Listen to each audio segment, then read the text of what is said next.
महाभारत के अनुसार द्रौपदी राजा द्रुपद की बेटी और पांडवों की पत्नी थी। कौरवों द्वारा आयोजित किए गए जुए के खेल में द्रौपदी को दांव पर लगाया गया। पांडव दांव हार गए और उसके बाद दुशासन ने उसे भरी सभा में अपमानित किया। द्रौपदी के चरित्र के ये वो पहलू हैं जिनके बारे में अधिकांश लोग जानते हैं, लेकिन बहुत कम लोग जानते हैं कि द्रौपदी का किरदार बहुत आदर्श है और उससे बहुत कुछ सीखा जाता है। तो आइए जानते हैं। उनसे जुड़ी कुछ बेहद रोचक कथाएं। महाभारत ग्रंथ के अनुसार एक बार राजा द्रुपद पांडवों से पराजित होने के कारण परेशान थे। जब से द्रोणाचार्य के कारण युद्ध में उनकी हार हुई, उन्हें एक पल भी चैन नहीं था। राजा द्रुपद चिंता के कारण कमजोर हो गए। पुत्र की चाह में एक आश्रम से दूसरे आश्रम भटकने लगे। ऐसे ही भटकते हुए वे एक बार कलमाशी नाम के नगर में पहुंचे। उस नगर में ब्रह्मचर्य का पालन करने वाले और स्नातक ब्राह्मण रहते थे। वहीं उन्हें 2 ब्राह्मण याज और उपयाज मिले। उन्होंने पहले छोटे भाई उपयाज से अपने लिए पुत्र प्राप्ति हवन करने के लिए प्रार्थना की। फिर उपयाज के कहने पर उन्होंने याज से प्रार्थना की। उसके बाद याज ने राजा द्रुपद के यहां पुत्र प्राप्ति के लिए हवन करवाया। उस अग्निकुंड से एक दिव्य कुमार प्रकट हुआ। वह कुमार अग्निकुंड से निकलते ही गर्जना करने लगा। वह रथ पर बैठकर इधर उधर घूमने लगा। उसी वेदी यानी हवनकुंड से कुमारी पांचाली का भी जन्म हुआ। पांचाली यानी राजा द्रुपद की पुत्री द्रौपदी कमल की, पंखुड़ी के जैसी आंखों वाली, नीले नीले घुंघराले बालों व कोमल होंठों वाली थी। उसका रंग सांवला था। ऐसा लगता था मानो कोई देवांगना मनुष्य शरीर धारण करके सामने आ गई हो। इसके बाद ब्राह्मणों ने दिव्य कुमार व कुमारी का नामकरण किया। उन्होंने कहा, यह कुमार असहिष्णु और बलवान व रूपवान होने के साथ ही कवच कुंडल धारण किए हुए है।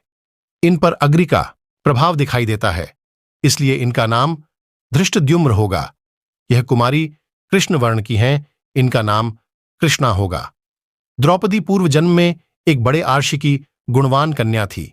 वह रूपवती, गुणवती और सदाचारिणी थी, लेकिन पूर्व जन्मों के कर्मों के कारण किसी ने उसे पत्नी रूप में स्वीकार नहीं किया। इससे दुखी होकर वह तपस्या करने लगी। उसकी उग्र तपस्या के कारण भगवान शिव प्रसन्न है और उन्होंने द्रौपदी से कहा, तू मनचाहा वरदान मांग ले। इस पर द्रौपदी इतनी प्रसन्न हो गई कि उसने बार बार कहा, मैं सर्वगुण युक्त पति चाहती हूं। भगवान शंकर ने कहा, तूने मनचाहा पति पाने के लिए मुझसे 5 बार प्रार्थना की है, इसलिए तुझे दूसरे जन्म में 1 नहीं 5 पति मिलेंगे। तब द्रौपदी ने कहा, मैं तो आपकी कृपा से एक ही पति चाहती हूं। इस पर शिवजी ने कहा, मेरा वरदान व्यर्थ नहीं जा सकता है, इसलिए तुझे 5 पति ही प्राप्त होंगे। महाभारत के अनुसार द्रौपदी सुंदर होने के साथ ही बहुत बुद्धिमान स्त्री रही होगी। जब भी पांडव कमजोर पड़े या उन्हें कोई निर्णय लेने में संकोच हुआ, द्रौपदी ने हमेशा एक पत्नी का कर्तव्य निभाया। वो ये बखूबी जानती थी कि उसे कब कितना और कहां बोलना है। महाभारत के सभा पर्व में मिले वर्णन के अनुसार इंद्रप्रस्थ में आकर राजा युधिष्ठिर ने राजसूय यज्ञ का आयोजन किया, जिसमें हस्तिनापुर से दुर्योधन अपने बंधु बांधवों सहित उपस्थित हुआ। इस यज्ञ में दूर दूर देशों के राजा महाराजा भी आए हुए थे। यहां पर दुर्योधन को महल के निरीक्षण के समय तब उपहास का पात्र बनना पड़ा। एक दिन की बात है, राजा दुर्योधन उस सभा भवन में भ्रमण करता हुआ स्फटिक मणिमय स्थल पर जा पहुंचा। वहां जल की आशंका से उसने अपने वस्त्र ऊपर उठा लिए। उसके बाद वह सभा में दूसरी ओर चक्कर लगाने लगा और एक स्थान पर वह गिर पड़ा। इससे वह मन ही मन बहुत लज्जित हुआ। फिर स्फटिक मणि के समान स्वच्छ जल से भरी सुशोभित बावली को स्थल मानकर वह वस्त्रों सहित जल में गिर पड़ा। इस दृश्य को देखकर भीम, अर्जुन, नकुल और सहदेव इस पर हंसने लगे। दुर्योधन उपहास नहीं सह सका। महाभारत के सभा पर्व में इस घटना का इतना ही उल्लेख है। इस ग्रंथ में यह कहीं वर्णित नहीं है कि द्रौपदी दुर्योधन को कहीं मिली और उन्होंने उनका उपहास किया। एक पत्नी को किस तरह अपने पत्नी धर्म का पालन करना चाहिए, इसका द्रौपदी से अच्छा उदाहरण नहीं हो सकता है।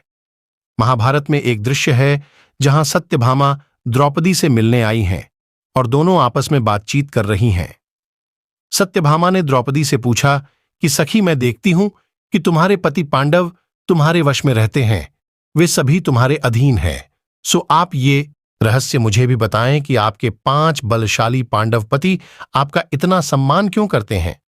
तब द्रौपदी बोली, सत्यभामा, तुम मेरी सखी हो, इसलिए मैं तुम्हें बिल्कुल सच बताती हूं। मैं अहंकार और क्रोध से दूर रहती हूं। मैं अपने मन पर काबू रखकर केवल पति की खुशी देखते हुए उनकी सेवा करती हूं। असभ्यता से खड़ी नहीं होती, उनसे कड़वी बातें नहीं कहती हूं, बुरी जगह पर नहीं बैठती, बुरे आचरण को अपने पास भी नहीं फटकने देती। उनके हर संकेत का अनुसरण करती हूं। चाहे कैसा भी पुरुष हो, मेरा मन पांडवों के अलावा किसी पुरुष पर आकर्षित नहीं होता है। पतियों के भोजन किए बिना मैं भोजन नहीं करती हूं। उनके नहाए बिना मैं नहीं नहाती।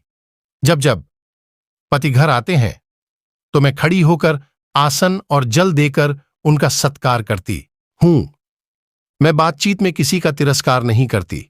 समय पर भोजन बनाती हूं और सभी को प्रेम से खिलाती हूं। मेरे पति जिस चीज को नहीं खाते, नहीं पीते, सेवन नहीं करते हैं, उनसे मैं भी दूर रहती हूं। मेरी सास ने मुझे जो भी धर्म बताए हैं, मैं उनका पालन करती हूं।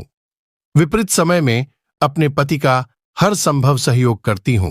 कहते हैं किसी भी रिश्ते की बुनियाद विश्वास होता है। द्रौपदी का चित्रण हमें महाभारत में एक ऐसी पत्नी के रूप में मिलता है जो हर परिस्थिति में अपने पति पांडवों पर आंख मूंद कर विश्वास करती है, फिर चाहे पति द्वारा दांव पर लगाया जाना हो या जयद्रथ द्वारा अपहरण या कीचक का बुरी नजर डालना। द्रौपदी ने कभी अपना विश्वास नहीं डगमगाने दिया।